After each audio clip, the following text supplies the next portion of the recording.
Magandang araw sa inyo. Day off ngayon ni Di. Nakaugalian na namin kapag day off ay inilalabas namin yung dalawa kong pamangkin. Or minsan naman nung hindi pa dumadaan yung nagsisimbang gabi kami talagang paghapon. Minsan pagkatapos di sa work ay inilalabas namin sila. Ngayon matagal-tagal na namin silang hindi na ilabas, kaya ngayon araw na Sabado day off ni Di, pupunta kami sa kabilang bahay. Tapos igagala namin yung dalawang bata. Mababaw lang naman ang kaligayahan nun, dalhin mo lang yung sa GRS, sa sentro, tapos bibilhan lang namin ng burger or ice cream. Ayun, masaya na sila doon. Kaya kahit sa ganung paraan, natutuwa naman kami kasi kumbaga pag nagawa namin yung sa dalawang bata ay parang may maliit na rin kaming anak. Tapos dadaan din kami kay mama, dadalhan namin ng ulam ito. Nagsigang ako ng isda. Pag may ulam kami dito, pag nagluluto kami, dinadalhan lagi namin si mama. Kasi nag-iisa-isa lang naman siya sa bahay. Minsan natatamad yun magluto.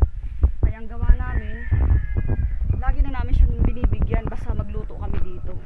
Tapos kapag lalabas kami, tara mga kagala, gala tayo, sama kayo sa amin. Gagala natin yung dalawang bulilit. Kumusta kayo dyan mga kagala? Lagi pa rin maulan dito sa Bicol. Kayo dyan, kung saan lugar man kayo naroroon ngayon, kumusta yung panahon sa inyo?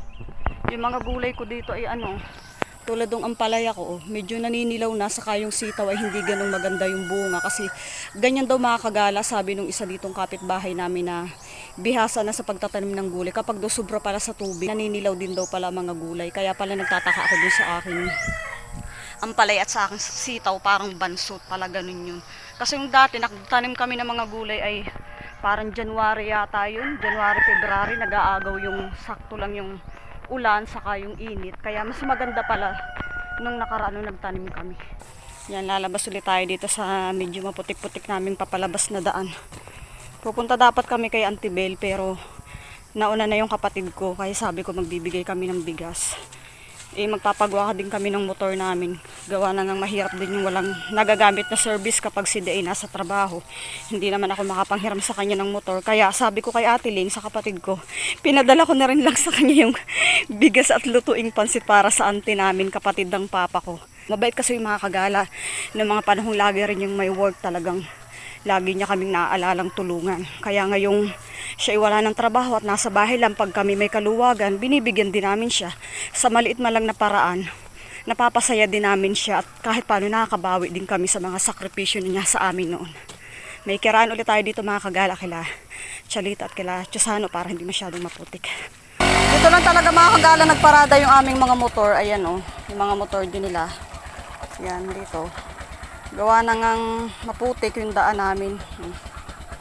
Maputik papunta doon. Kaya dito lang kami sa mismong kalsada nagpaparada na. Sige, nagpapaipainit pa.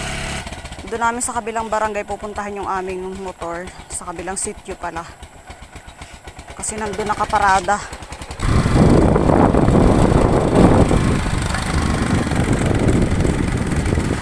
Okay, lakad na tayo mga kagala. Doon na lang namin sa may release nilagay yung aming motor.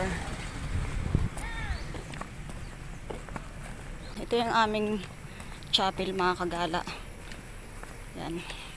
Yan kami nagsasagawa ng aming Flores de Mayo ko tuwing buwan ng May. Yan. Tapos every Wednesday si mama dyan, si mama nagro-rosary. Saan kaya si mama? Ito yung aming bahay mga kagala. Nagkain ka na? Yan, si Mudrakel sa galaba. Dito ka nga muna yung chinilas ko. Ulam. Sinigang na isda. Yan, si mama naglalaba. Pagkatapos magtinda ng puto. Hello! Good morning! Yan, hello doon sa inyo mga kagala, sa kanya mga kakilala dyan na laging masipag manood ng aking vlog na nakikita si mama. Ayan. Masama ka mama manood ng Miss Gay? Saan? Diyan sa Johnson. Kung sasama ka, bago kami magsimba, ikaw na muna niya hatid ni Argel pa Johnson bago kami magsimba para maiwan ka na doon Saan? Doon sa... sa covered court. At kasi pag nagpahuli ka, baka mawalan ka ng pwestong maganda-ganda at gawang may entrance lang naman doon para 20 pesos. Yun, itulong lang naman sa sa barangay din pag nalikom. Ang ulam mo. Yan. Kolor! Pusa akong isa. Bahay ng kapatid ko. Bebe! Ba't si Totoy bihis? Totoy, pasan po ikaw? Ba't po ikaw bihis? Pasan po ikaw? Pasan po ikaw? Ba't ikaw bihis? Saan pupunta? Sinong kasama mo po? Ha? Si Baby lang yung kasama namin, ah! Punta mo si Baby, ang ganda-ganda. Kita Sino po nagsabi kasama ikaw? Sisilip ka, oh. Ha? Sino po yung nagsabing kasama ikaw? Ang ganda-ganda naman ng Baby namin. Ka dito. Bakit na si May? Bakit na si May? Mama, tama. Nasa mama? Mama? Ang baby namin yan, oh. Tara na! Tayo na dyan! Si Baby na lang kaya. Dito na lang ikaw. May sipon man niya si Tutoy. Iwan na yan. Pakas ako. Lablab. Ang sombrero mo, ang ganda naman ng ano mo. Jacket mo ah. Sino nagbili niyan? Sino po nagbili niyan? Ang tabel. Ang ganda ah. Pares kayo ni Baby na red. Chinilas ka pa ba? Chinilasan mo yan. Oo. Chinilas ikaw. Kapag nagbaba ikaw dun eh. Yan, alis na kami. Lalabas kami ng Baby namin. May! Alis na kami!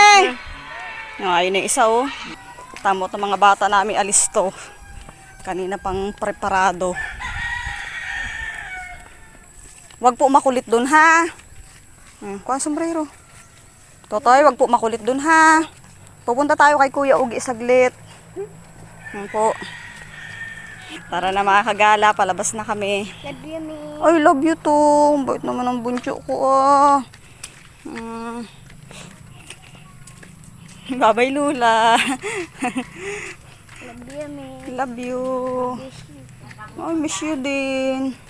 Bye-bye. Babay na kay Lula. Babay na kay Lula. Kalablag mo na ako. Love. Bango nga. Pares yan. Alis na kami ma. Balik man ako. Mabalik man. Dahan-dahan lang po at maputik. Yan tapat lang to ng JRS Public Market na kagala. Bilang ang ice cream mo ngayon. Oo. Diyan na lang sa may ice ano. cream? Yung chocolate na lang. Oo. Ito lang ang kanilang kaligayahan. Oo. Oo nga po. Ayaw daw niya ng ice cream. Ay, ng burger. Ice cream nga po sa'yo. Bibili si Di. Akin ice cream, me. Ha? Akin ice cream, tapos burger. Opo. Toy. Kay kuya lang po yan. Ayaw mo nito. Kainin mo na, Toy. Hintay po si Di. Nabili pang ice cream si Di. Ha?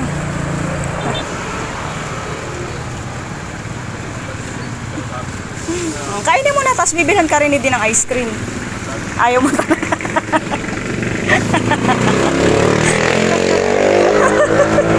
Kung makawahi eh. Sama po yun.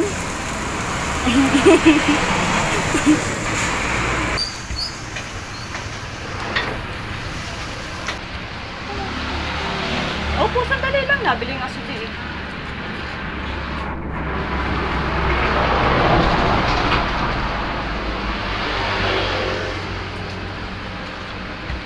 Kainin mo na po ang burger mo. Bibigyan ka rin naman ng ice cream. Gusto mo po ng burger? Ayaw. Ayaw po talaga. Ayaw mo.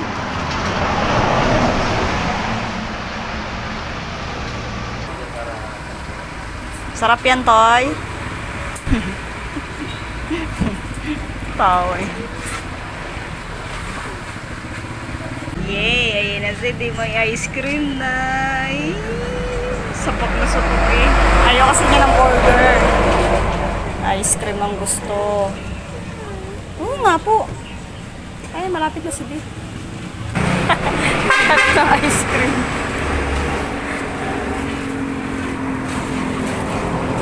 Ah.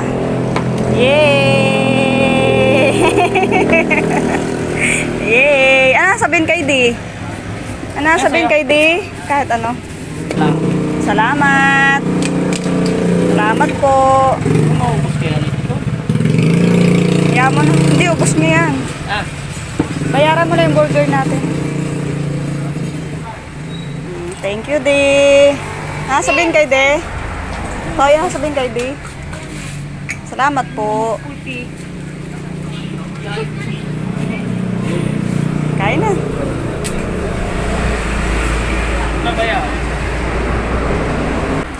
Toy, anong number to? 35. Anong number po ito? 39. Oh, yung galing naman. Magaling ka pala to sa number. Anong number ito? 48. Ah, 48. Galing naman. Ay, 48. 48. Ikaw. Ano ka, bilis? Naku, papatalo ba ito? Ano to? Chocolate. Sa pagkain, parang ano to? Dali na. Bilis na po't, baka may kumain. Kakain pa dito. Bilis na, bilis.